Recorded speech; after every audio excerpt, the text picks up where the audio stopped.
I'm considering what's next. President Clinton, of course, wrote a very successful presidential memoirs with 10,000 pages or something. I'm thinking of something really fun and creative for mine. You know, maybe a pop-up book. Consider a number of titles. Which do you like? How W got his groove back? Who moved my presidency? Or Tuesdays with Cheney? I have a better idea. How about If George Were King?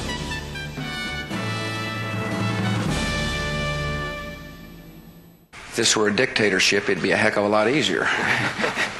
Just so long as I'm the dictator. Think about it. In the past 6 years, this president has assumed more power than any president in history. He has often characterized these unprecedented assertions as necessary in the war on terror. But you must admit, he seems to be enjoying himself. I'm the decider, and I decide what is best. Yep, 6 years of deciding what's best, most of the time with a Republican majority in Congress, kind of like a royal court. The idea is not so far-fetched. This president has never shied away from new ways to assert executive privilege. For instance, the warrantless wiretapping of American citizens. For years, a special court has existed to review applications to tap phones of suspected terrorists or criminals. Investigators can even tap phones and ask for a warrant later if the matter is urgent. But in Bush's realm, phones can be tapped at any time without warrants, and no one needed to know. Not the judges, not Congress, not the people. Oh, wait, that really happened, didn't it? Now, if it weren't for the press, we'd still be in the dark. And speaking of the press. Without commenting on the Libby trial, then, can you tell us whether you authorized any of these three to do that, or did they authorize without your permission? Yeah, thanks, Pete. I'm not going to talk about any of it. They're not under investigation, though, sir. Peter, not going to talk about any of it. How about pardon, sir? Many people are asking whether you might pardon Not somebody. going to talk about it, Peter. Would you like to think of another question? Being the kind man that I am, I will recycle you. You like that one, huh? Yeah. Recycling? Yeah. They took care of one of my questions as well, sir. But, If that's the case, sit down. Next question. There'd be no pesky questions from the press. And if you notice the rest of the press corps cracking up at the president's refusal to comment, we played the straight man pretty well. Now, if Bush were king, there would be no opposing party, no Congress to hold the president accountable. On this very important matter, I would extend a hand of friendship to the president, just to say to him, calm down with the threats. There's a new Congress in town.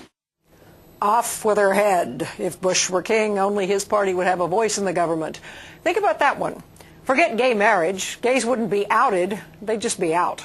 The minimum wage would never have been raised. Health care would be completely privatized and profit-driven in both cost and quality. HIV education would be illegal, maybe contraceptives and condoms as well. Science would be ignored, and intelligent design would reign in the classroom. Unions would be abolished, while connected contractors would run every public utility badly. And the war in Iraq? If Bush were king, we would have unanimous agreement on the war. If Congress fails to pass a bill to fund our troops on the front lines, the American people will know who to hold responsible. And of course, we'd be winning. Combat operations in Iraq have ended.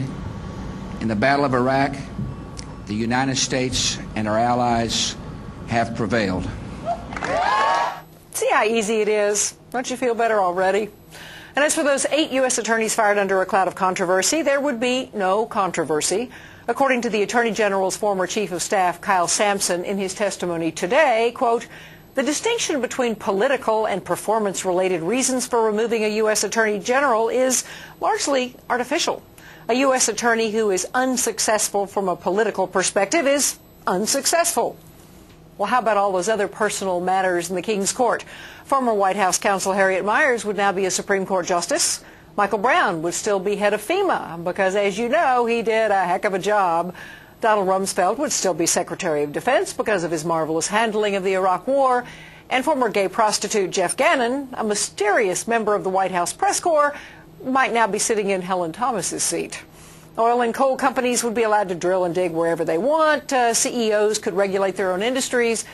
Halliburton could have all the no-bid contracts it wants with authority to overcharge at will. Its subsidies and tax breaks would be intact despite it relocating to Dubai.